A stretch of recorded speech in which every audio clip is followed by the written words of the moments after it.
Hello, and welcome to yet another episode of the Conversation Capital. My name is Ursula Mariani, the host of the Conversation Capital, and I'm with the voice of reason, Ubonga Buatonjani. I'm good. How are you? I am awesome, thank you. Given, are you joining us? I'm right here.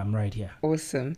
So you guys talk and we listen. One of the, key things that have been coming up that you guys really want us to elaborate more on and rehash on is just workplace topics, things around public speaking, things around navigating toxic workplaces. So we've seen the numbers and we've seen that our audience is really engaging with, just being in a workplace and what that means, how to develop my career, how to advance this and that.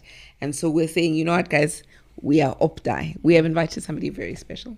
We have invited somebody who's going to walk us through being ready for the workplace. Olwethu Machine, hello. Hi, Ursula. How are you? I'm doing well. Thank you so much for coming through. When I heard that you were coming through from Potchefstroom, imagine. I said, wow. But thank you. Thank you for honoring the podcast. Thank you for honoring the audience, and just giving your time and sharing your expertise with us. Oh, happy to be here. Awesome. Looking forward to the conversation. Sure, this is great. So who's Olwethu Machine? Oh, where do I even start? Maybe let's start with my background. So my background is in industrial psychology. So I studied in 2017, 18. I made a pivot because I was initially doing my BSc in physiology and psychology. I hit a career dilemma, realizing that I don't think I'm mentally strong enough to be a clinical psychologist, but also I didn't really enjoy the physiology part of my BSc. So I pivoted to industrial psychology, and that's where I found my flow. I completely enjoyed the work, especially because it really covered the elements of development, and it spoke to the people, and which is one of the things that I'm quite passionate about, is working with people. I find myself, I'm a bit of a nurturer, so for me to have pivoted within HR and go within the early career space, it came so naturally to me. Yeah. So that's who I am in a nutshell. My background in terms of work experience, I started off within the mining space, initially as a graduate myself in a graduate development program. And then thereon afterwards, when I got absorbed into the organization, I then had the opportunity to manage the early career space within that business unit. So that's basically how I got into early careers to begin with. Yeah, so now this is obviously, we're inviting you on as somebody who's going to chat about early career development and early career readiness, being ready for the workspace and things like that. So I want to navigate into how did you get there? You've explained it briefly, but how do you get there? What was it you were doing initially where you found yourself, okay, this is actually the positioning I want to be in? Yeah. So I could say that for the longest time, even whilst I was in university, I started creating content. The content creation, I think, came about when I felt like when I was in university, I had a bit of like mental, I would say, depression quite a lot. And I came across a lady called Marie Folio. I absolutely loved the content. I consumed it. It sort of helped me from, sort of trying to work myself through this, right? And then I got to get exposed to people like the Brendan Bashard, who is a performance coach. I was like, this is really interesting. At that time, surprisingly, I was still doing my BSc, but I wanted to figure out how can I still take a major, which is a psychology, and pivot within the industrial psychology space. So I started creating content such as CV writing and stuff, because that's when I was actually looking for a job myself. So I started equipping myself with that, attending career centers, making sure that, when they've got training and sessions going on, I'm there, I'm learning how to prepare for interviews and stuff. So I take all that learning from my studies through the industrial psych area, and then as well through just researching sort of to equip myself. And I started teaching other people that through content. So when I then became a graduate, I struggled a lot in terms of, socializing myself within that corporate space, just learning how to navigate, how to develop myself and to manage my career accordingly.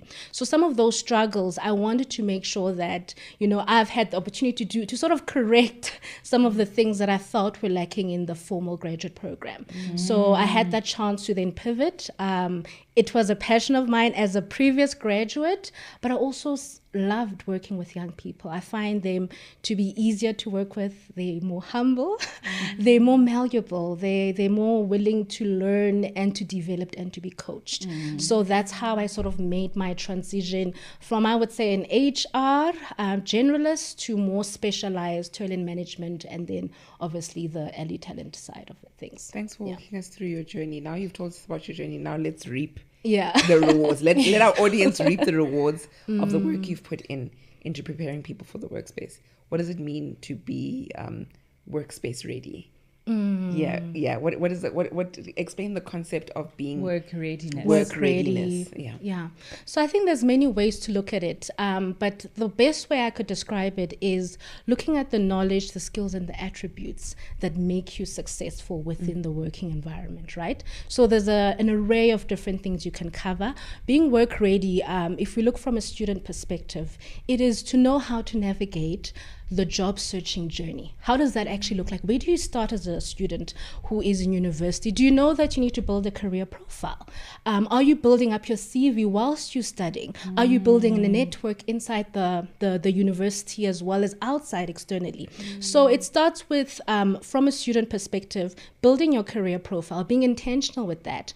And then it starts to when you actually have the opportunity to go, whether in a formal graduate program and internship or an entry-level position, you are then intentionally building your career as you go. So there's different facets. I don't know where you would like me to touch, but there's different areas of work readiness in terms of how you can navigate your career accordingly. No, let's go through all the facets. Somebody's sitting, somebody's watching, saying, I want to apply. What are top skills that I'm in varsity right now? Yeah. Should I invest in knowing Excel? Should I invest in knowing PowerPoint presentation? Should I invest in my ability to public speak? Yeah. You know, so somebody who's preparing candidates, speak to how do you gear yourself that when you are learning BSc environmental science, you know, you can get so caught up in a tree blossoms in September, or I don't know what you guys learn in environmental science. You know, you can get so caught up in that you actually miss some of the other integral things that an employee could be looking for. So let's start there. Okay, so I would definitely touch on the element, because a lot of people think that you need to be technically competent. And remember, in university, what you're really building up is your knowledge base. It's not technical competencies, because you haven't had the opportunity to apply it practically in a working environment. So we don't expect graduates to know everything. Yes, we want the degree, we want the university qualification, but the technical skills we will develop you, whether in your program, whether in your internship, learnership, whatever you find as an entry-level position after university. So technical competency is not a problem. I would say the things that are more essential are the softer skills. So the softer skills could look like, for example, communication. Are you a communicator? Do you know how to collaborate with people? Outside of your academics, are you actually the kind of student who puts themselves out there? Are you involved in extracurricular activities? Because those are the opportunities that are going to help you build up that collaboration skill set and being a team player. So I would definitely touch on the communication element. I'd touch on the people side as well. Your social processing skills, your emotional intelligence. I mean, these are the things that we're able to sort of pick up, not just through the psychometric assessments we would do through graduate recruitment, but also through the way in which we actually assess these graduates in, I would say, a formal setting such as an assessment center. So it's also things like learning agility. I mean, learning potential is quite important for young people. If you're going to enter into a graduate program, learning potential is very important. That's why we look at the academics. We want graduates that have high mental processing ability, the kind of graduates that are going to be able to rotate in different stints, picking up skill sets very quickly, being able to work in a new team spontaneously as you go through the different rotations, being able to work with new people. So that level of agility is extremely important for graduates so that they are successful when they enter the working environment. The working environment is very complex, right? And we need people who are adaptable. So those are one of the key things we also look into. I would say the other element which would also be essential, depending on what the actual strategy in actually devising the graduate program. Most graduate development programs, when they are created, there's an intention why we want young emerging talent into the organization. So this could look like a variety of ways. Maybe we want to build the talent pipeline, or there's key business critical skill sets that we want to actually fulfill, and we're using the graduates as a talent feeder into the organization. Now, a lot of the programs also are looking for future leaders. So leadership potential is also important. So we want to know, can you actually lead people? Have you been in a position of responsibility or authority, like being an SRC? Maybe you were doing sports and you were the captain. Because when you get into the program, you get into the organization, we already consider you as talent. So we're going to groom you accordingly, even after the graduate program, so that you can occupy those senior roles. It's more of like a leadership acceleration program. So I would say the things that I've spoken to, from a student who's looking to getting into an organization, those would be the key things that they would need to work on. And then on the side now of, you're looking at it from an HR perspective, trying to find the correct individual. What are some of the things that you can, to prepare on the side of an employee, the boss, looking at? What are some of the skills that they're looking for? The boss itself. Yeah. In terms of. So as an HR person, you're looking for the perfect fit for this job role. Yes. But what are some of the things that you've noticed are more related to somebody's ability to work well in a team, or like you're saying, with regards to like things like Excel and whatever, what are some of the things that you would say outside of HR responsibility that individuals usually look for, that you've noticed to say, this isn't really in the scope, okay, but this is what, they like to see? I'll be very honest with you. Working with hiring managers, a lot of the times we usually work with the heads of disciplines. Thank you. That was the term I was looking for. I said bosses, but I was looking for the word hiring managers. Yeah. So you would find that when we do interview these graduates, we focus more on the softer skills, right? We're looking at the behavioral competencies and we're asking our questions accordingly like that. They really try to test the technical competency side. Okay. And they love using scenarios in which they actually want to see how would you solve a certain problem. Or they would ask you technical questions even off the cuff. So they might not be on the actual interview scorecard that we have in front of us, but they really focus on, do you actually sort of understand what mechanical engineering is? Do you understand what civil engineering is? And they do ask these technical questions. So I think from their part, they really focus on the problem solving. They really focus on the creative side, where they would sort of ask the graduate, how would you solve XYZ problem? And that's why I feel like it's also important for graduates to also do VAC work or work exposure programs, because that's where they have the only opportunity where they have to actually go into the corporate space whilst the student actually start applying some of the theoretical knowledge that they've learned at school in a working environment. If you can talk to us about using platforms such as LinkedIn, how often do you say, we're looking for somebody, let me go check out on LinkedIn? Do those things really work? They do. We found you on LinkedIn.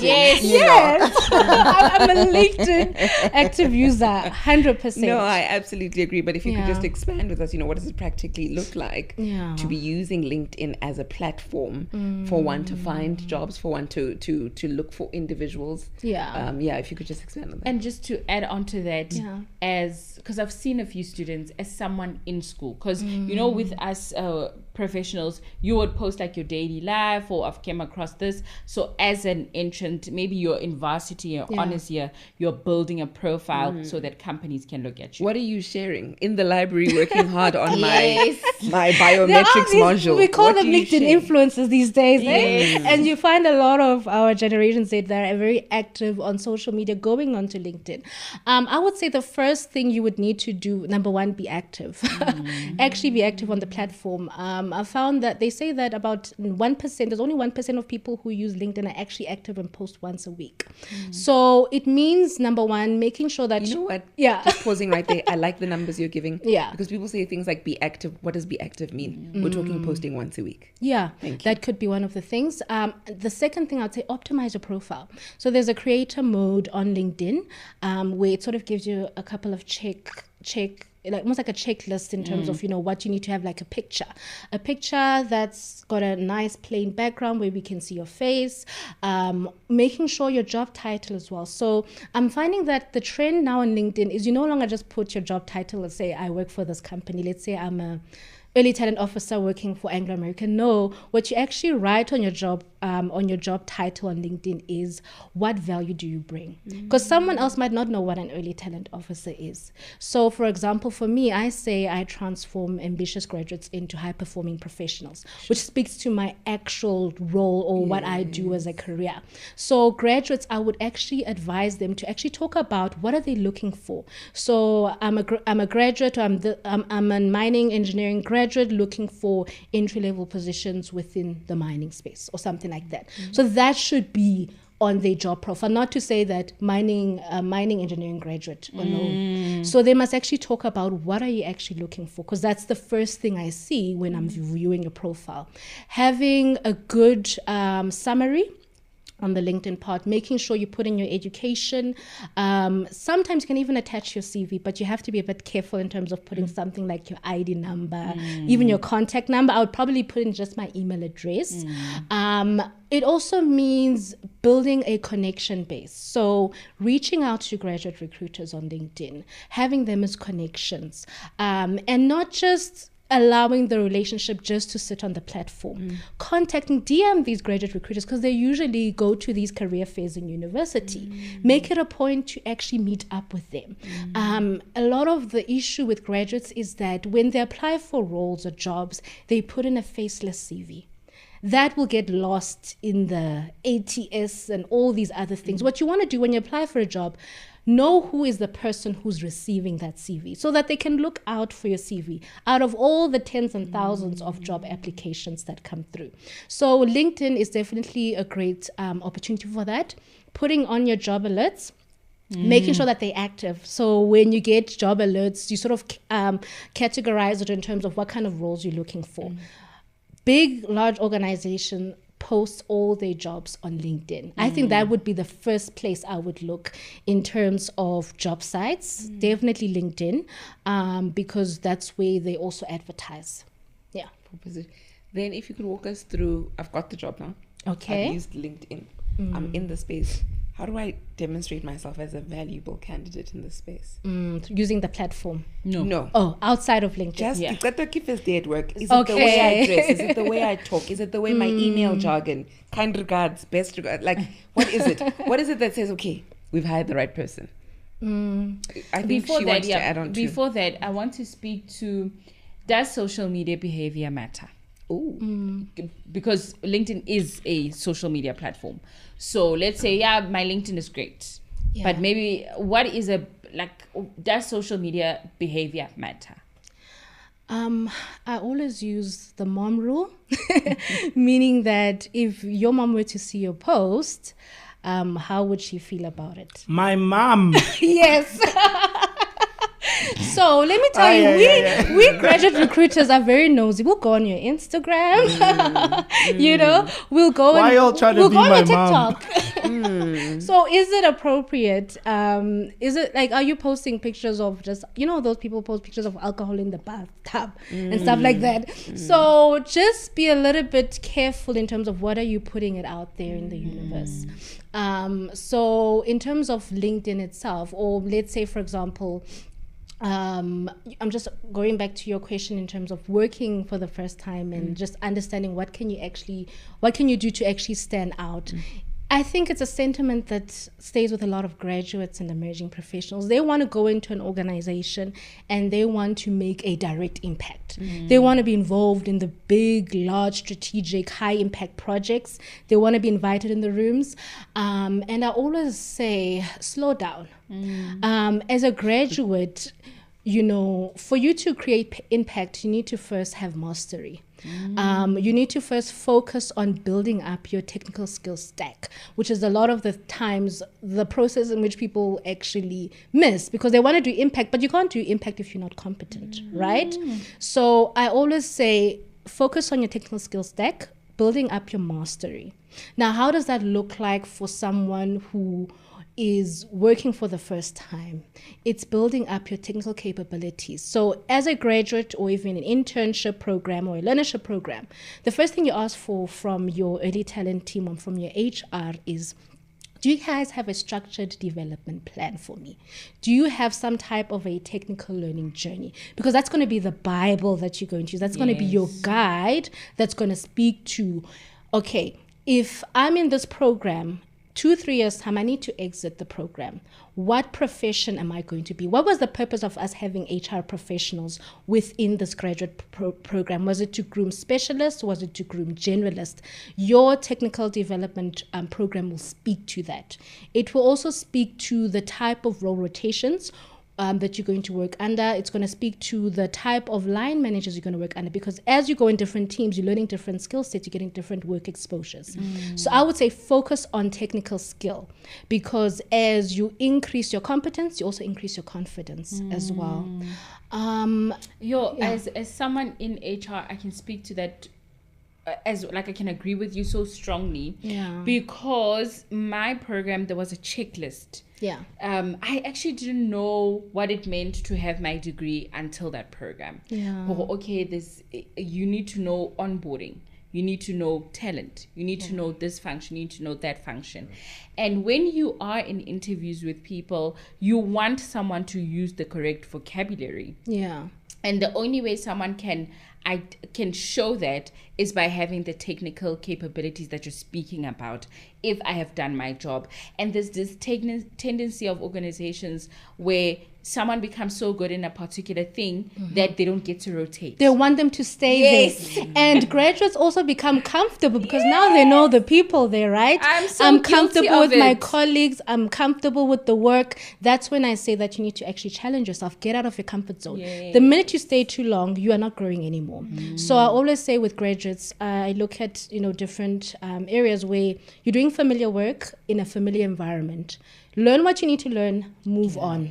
The second part is you are doing familiar work in an unfamiliar environment. You need to learn how to engage with different stakeholders within the business and actually build relations in terms of understanding how do you manage the stakeholders in this environment, even though you do know the work. The other one could be unfamiliar work, unfamiliar environment. That's literally you out of, fish out of water.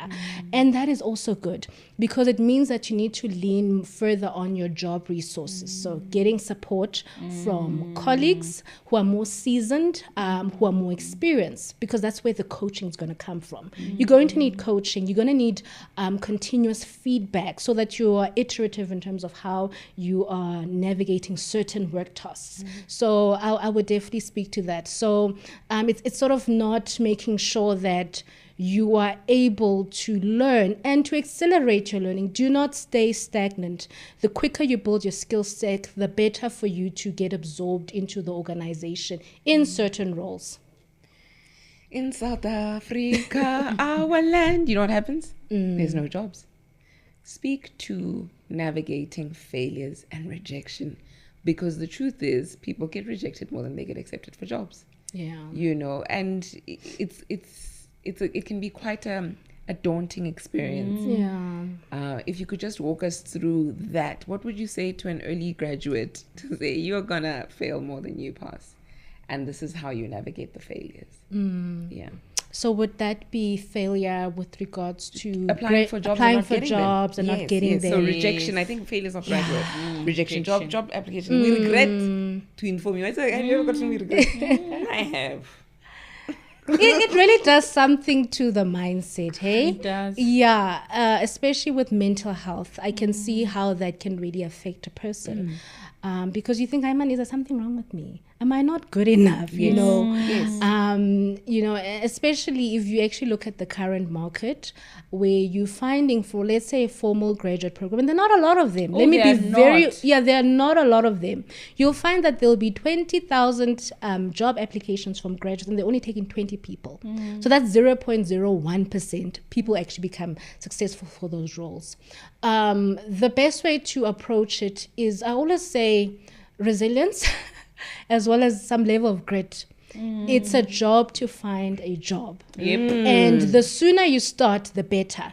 I sometimes hear graduates go like, Olwethu M never applied for 20 roles, I haven't got an interview. I'm like, I got my first job after the 78th job application. What are you talking about? So you're joking? I'm not joking. I was very intentional in terms of how I started my career journey as a graduate. I made sure that I was active. I was even a comrade at some point with Sasko. I was starting gospel. I was active on campus. So it really means that you... And can I just say that attention to detail is so important. I look at some of the requests we get for people to be on the podcast, and they're using another podcast name. Yes. It's like, I'm definitely not reading the rest of this email because this is not the platform you're looking for. Yeah. So I get what you're saying, that these things become they quickly eliminate you. Just that small attention to detail. Sorry, please continue. Yeah, definitely. So a strategy is important, even with job hunting. There needs to be a strategy. Do you have a tracker to track to sort of track the jobs that you've applied for? I've had graduates apply for roles. You call them for a telephonic interview, like, I never applied for this job, because they don't know, because they don't have a tracker. They're applying for everything in different sites. They have no idea what roles that they have actually applied for. So to have a tracker in place, and to have a strategy in place to go like, okay, what kind of organizations do I want to work with? What are my values? What am I actually trying to get out of this particular role? Do I want to be a generalist, an HR generalist? Okay, what companies actually offer graduate programs for HR graduates? So it's being intentional in terms of your values, making sure they actually align with the values of the companies that you're actually applying for, because it really speaks to the culture of that organization. Will you be able to fit in, right? It's also being intentional in terms of, even when it comes to getting a rejection, right? A lot of graduates, when they get that rejection, let's say they went through the interview phase of the whole recruitment process, and they still get rejected. I always say, ask for feedback. Ask for interview feedback. Don't just see the email and go like, okay, I'll just apply for another one. No, ask for feedback. Talk to the recruiter, talk to the hiring manager. Can you give me feedback in terms of, what did I do right? What is still missing? Where are the areas or the points of improvement? Because so I can better equip myself when I apply for other roles. So, I think those would be the key things. I think that feedback, you're right, that feedback is important. And what that feedback does, it says that you're not stupid. Yeah. It was just a certain little element that you didn't reach, you didn't meet, or another candidate had something, a one up on you. That feedback is important, because you can always make up things. Maybe I spoke too fast. Maybe I this. Maybe I that. Maybe I was too nervous. And you start making up things in your head and really just getting the facts as to why did I not get this post. I think can be quite. What you're not speaking to, which I'm hoping you will. Okay. Is around, like I said, you're walking into the workspace, the practicalities of, because I remember I always refer to that interview book where the guy says ultimately people want to work with somebody that's positive. You don't want to work with a Debbie Downer, and he speaks to really just being, don't be the gossip, just be somebody that's pleasant to work with. I think of things like dress code. I think of so if you could speak towards those really basic things that if you could indulge us to say these are some of the things that make you a pleasant person to work with. I definitely love that, the attitude part, that can do positive attitude. So again, I think it speaks to resilience. It speaks to grit as well, because you don't want, and I can understand how difficult sometimes for graduates, because they've never worked before. This is their first job. This is their first being, in a sort of like a professional setting, and they're also trying to navigate that themselves, right? It can be quite difficult for them. I think the key things I think people don't really speak to is business acumen. And what that actually means, it's almost like a street smart insight in understanding how the business works, how it makes its money, but also the market forces that drive its strategy. Now, why this is important for graduates, and I think a lot of the times they think that it's not something, do I have to really know what happens here? Yes, you do. Because what happens in the organization has a direct impact in terms of the work that you do, right? So business acumen, I would say, also speaks to KPIs and performance management, right? So those key performance indicators are tied somehow to the strategy of the organization. Absolutely. Your department, your team has certain KPIs that they need to meet. And based on those KPIs, it will determine if they were successful in terms of how they approached that particular working year.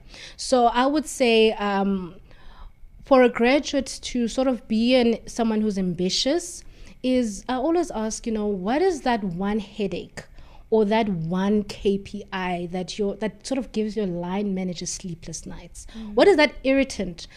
Because that is the thing that you want to be aligned with. You want to be aligned with work that gives you the greatest visibility.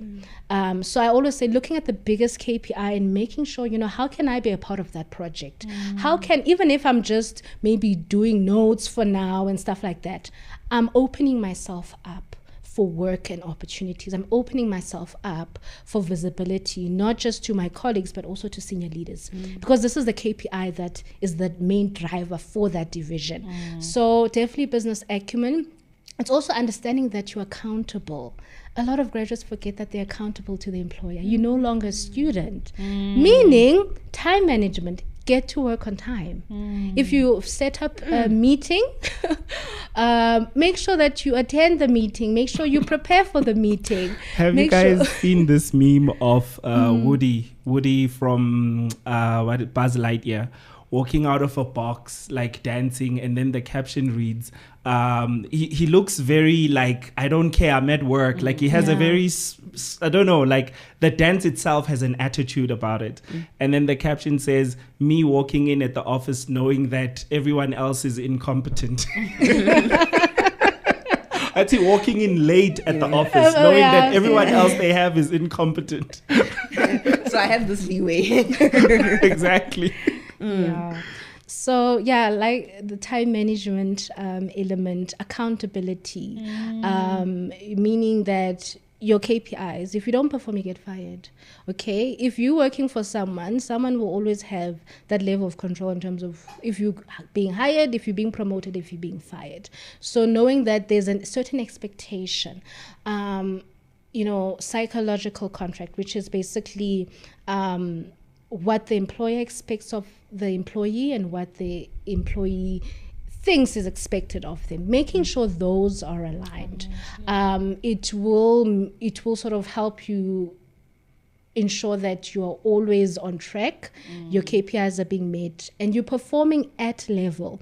The last thing you want to do is for line managers and managers to complain about your performance, because that in itself comes with its own HR processes. You don't want to be put in a performance improvement plan or program. So I would say that would be one of the key things in terms of just a graduate thriving within that working environment. I would also speak to also building a learning mindset. Understanding that even though you're there, you're going to make mistakes, and it's okay. People expect that from you. You're still a young, emerging professional, and you need to use the resources and the people around you to develop yourself. Absolutely. Right? It's also speaking to the fact that are you actually developing yourself? If there's training that's taking place, are you part of those sessions? Are you making sure that you're hitting all your development milestones in the program? Because that's also going to speak to how quickly you learn, how quickly you adapt, and how quickly you're able to pick up work and pick up those technical skills that are going to make you competent. Because what you want to do is master, because that's where you can actually provide value if you actually know what you're doing. So you want to be a master as quickly as possible whilst you're in the program. I want to go back to the thing you were saying about be excellent, get like the best marks. Yeah. I have a little issue with that, hey? And I say it because, for one, South Africa right now, which was a very big debate in the past few weeks, of the 30% pass mark, which already sort of conditions, I'm just curious on your opinion on it, conditions a lot of young South Africans to not aim for like the 80 and the 90s, right? And also, I think the crux of my question lies here. In terms of work competence, right, does the 80%er actually put in more work and bring in more than the 50%er, right? And I ask that knowing that, or rather understanding the fact that different industries the impact of being the person who's a straight A student, it would have different impacts depending on the industry. So for example, I've noticed a lot of work in the IT space, information technology, so coding, being a developer, software developer, cybersecurity, etc. They've increased focus more on the technical skill rather than on how are you a straight A, right? And then I noticed that in industries like being a lawyer, they focus more on your how well you can in terms of being a straight A, or let me say maybe they focus more on your intellectual ability, right? But I do wonder, like, does it really, and is it something that is being considered that the work we're looking for this person for is actually not work that requires them to be a straight A student? Okay, I would say it depends on, like you said, it might be industry specific. It's role specific as well. Now, the reason why I would say in a formal graduate development program, why learning potential is very important, because learning potential speaks to mental processing ability. And what that basically means is that, are you able, if I'm giving you information, I'm teaching you something, how quickly do you grasp that? How quickly are you able to grasp that information and then be able to apply it practically? So I would say it's dependent on what kind of role are you actually looking for. In graduate programs, we want the 70s, we want the 80s, but not just that. We focus on other areas that makes a candidate more holistic, right? We look at the softer skills, the people skills. Is it a deal skills. breaker? Well, if you don't get 65%, bye-bye. Because at some point we have to have a benchmark. The number of people that we have to have a benchmark. Yeah, that's what 65% is not bad, ne? It's not bad. Yeah, I'm literally just thinking in context of South Africa right now. Like just the thing, I don't know if it does affect, maybe some magic happens where you focus on the 35s in high school, the 35%, obviously in whatever subjects that you choose to. And then you figure varsity value and you're like, Azin, I'm no longer a 35%er. Now I'm a 65%er. I find it hard to see that jump happen without some kind of conditioning happening in between. But remember, given also the person who goes to university likely made a particular APS. So it's not the person. You can start with a diploma, ukupu, and work your way to a BTech. So technically, you were there, but you've worked your way to an equivalent from someone who was at... But even with the diploma, there is particular benchmarks, and it's not as low as... But I hear what Given is saying in the sense I understand that if you go the TVET route, basically, yes. But to Olwethu's point, something, for example, I work in a space that wants the TVET graduate. We are not looking for those things. That's why you will be in a plant or you will have a practical assessment. That's why Olwethu says it is role specific and industry specific. Because when I'm looking for example, example, the easiest one, an artisan, I am not looking for those particular things. I want you to be in the workshop. You know, that's why also in some we've touched on this before, in some recruitment strategies they use gamifications where it's not going to be the APS that matters, but as she's speaking to high impact or high, I'm struggling to articulate this, but in the graduate programs that she's alluding to, it will be your 75 because it's a development program for a leadership role. That's why the aspect of a role specific and industry specific comes in. I mean, like a quick example would be like you're looking for the next candidate CEO, attorney, CFO. or the next Yes. candidate attorney is at some big law firm. Yes. You want the distinction candidates. You want the ones that didn't pass law Gadi 50. You know, you want the individuals that are going to come in and punching really quickly. I want to speak to a social element to being in a professional space. You're in varsity. When you are president of the SRC, you guys go out drinking. It has no impact on you being SRC president. Even if they take pictures of you holding a bottle of Savannah or whatever have you. We're now speaking outside of social media. We've discussed social media. We're talking about at work, Friday after work drinks, starting romantic relationships. Speak to this element of, you know, being a new graduate, and, you know, you've still got that little bit of varsity vibe to you, where after work drinks sounds like a good idea. But I think you quickly learn that it's not, you know, and these things can affect your professional growth. And so if you could speak to that element of being an early career individual. I think the people element is very interesting, especially if you really think about, you know, how do you actually build relations within the working environment, professional relationships. I always say that with graduates, they need to figure out in terms of how do you actually build your own career advisory board. And that actually includes the facets of different people with different functions in terms of how they're supporting you with your career. So I always say that, number one, always have a role model.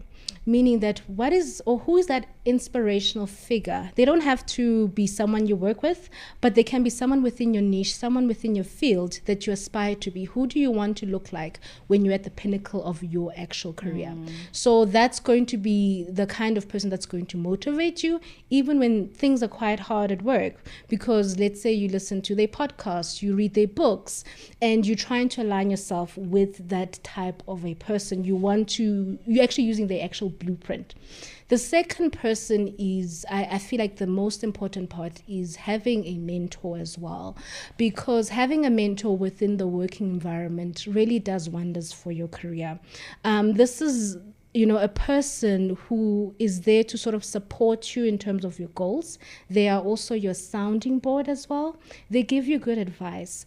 For a graduate, I always say that be a bit more strategic in terms of which person has the ability to sort of give me and mentor me in terms of the skill set that I want to build. So let's say I'm an HR graduate, and I know that when I exit the program, I'm going to be an HR officer, right? The mentor that I want is not an HR officer. It's the person that manages the HR officer. Because that HR BP has insight in terms of what does a high-performing HR officer looks like. So they can actually mentor you accordingly. A sponsor is also important. So this is a person who is in a senior leadership role within the organization, right? They are your lobbyists. So they're the kind of people that are going to pound the table for you behind closed doors. They're the ones that are going to give you opportunities. They're going to open up their circle, their social network circle, whether internally, externally in the organization. But they're the ones that provide opportunities and get you in rooms you would have never seen yourself in. And then another person is a coach. And your coach is usually your line manager, because your coach is actually supporting you, but also they're helping to build your technical skills through the work, but also coaching you along the way. So all your short-term career goals, you're working with your line manager to achieve them. So you don't just have the responsibility of meeting your KPIs. They have the responsibility to be a coach to you, to provide you that coaching as a line manager. So by the time you leave his or her team, you are competent, you are confident in terms of mastering that element of your work. So I would say focus on those 4 people, but also build a network with other graduates also in the organization. A lot of the graduates think that, okay, I just need to know the important people. I don't need to build relationships with these other graduates. They're actually my competition. I see they become very competitive when they enter these graduate programs. And you need to realize they're going to be your colleagues. As you climb the ladder, they're climbing the ladder with you. As you leave the organization, you want to have context within different spaces and different organizations, because that's going to do wonders for your actual career when you have that strong professional network. Yeah. And then I've seen the work of sponsors, and then there are contexts where your sponsor is not told to you. You know, there are contexts where like they'll say this person is your sponsor, like so and so who is a particular level in the workplace is your sponsor. They'll give you your sponsor. In contexts where your sponsor is not given to you, how do you firstly identify? Okay, identifying is quite simple because someone's senior, but then please go into how do you approach someone? It's like I said, it's that same question of like asking a person to be their mentor, right? For me, what I find that what actually works is organic relationships. I find it a little bit cringe, I'm not going to lie, when someone you've never spoken to, someone you don't even know their potential, you don't even know their work ethic, and they come, they're like, Olwethu, can you please be my mentor? Because that is a huge ask from the mentor's part, right? So I always talk about rather build mentoring relationships, which is organic. So instead of asking for someone to be your mentor or your sponsor, ask them, you know what, I look up to you in terms of your work. There's certain things I really want to build, but can I actually just have a 30-minute conversation with you? There's certain things that I would like to ask you and like to pick your brain on, right? The commitment is not a lot. I'm sure someone can have, like, let's have coffee downstairs. You know, I want to speak to you about X, Y, and Z, right? And then see if there's rapport, right? Because you also want rapport. You don't want, you want to, whether it's a mentor or sponsor, you want someone whom you can have some level of rapport with. It comes naturally, so that when you guys build on that relationship, it's easier because it makes sense, right? So I always say coffee chats are great, especially within a corporate setting. The commitment is not there. You're going to pick up the energy from both sides. Is this someone that you actually want to learn from? Do you actually enjoy their company? Do they provide value? So in that 30 minutes, that coffee chat will sort of give you an indication. And maybe after that meeting, you go like, oh, you sort of pick up on, this other conversation I want to talk about, and maybe put another 30 minutes or another coffee chat. And now you've seen, okay, this is actually a mentor, they're mentoring me. Remember, what you're asking from them is a lot. You're asking access to their networks, right? You're asking them to be there for you in terms of supporting you regarding your career, to be a voice of reason, to provide advice and so many things. So you want to make sure that you yourself have sort of figured out the relationship to say that actually this is someone I can actually lean on. But I feel like it has to be organic. Yeah. It has to be organic. Yeah. Absolutely. You're so right. As you're saying it, I'm realizing that I've approached my mentors in the wrong way. And I'm sure a lot of us have, we just go for the jugular. Mentor, what does that even mean? Yeah. So, asking for a cup of coffee, pick your brain. These are really good skills and tips that you're giving us here. So we're rounding off, parting shot, new graduate, somebody looking for a graduate program. What are some of the things that maybe we didn't ask that you'd like to share with them?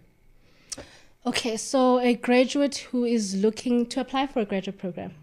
Okay, so it could, I always say, I think one of the key things is really speaking on the importance of intention, right? Being intentional in terms of what are you actually looking for, right? And what is the best avenue for me to actually be able to do that, because graduate programs are only great for certain types of graduates in terms of the career goal is X, Y, and Z.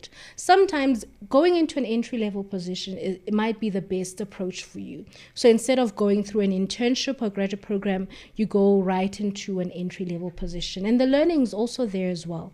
So being intentional, I think, would be one of the key things in terms of what you're looking for.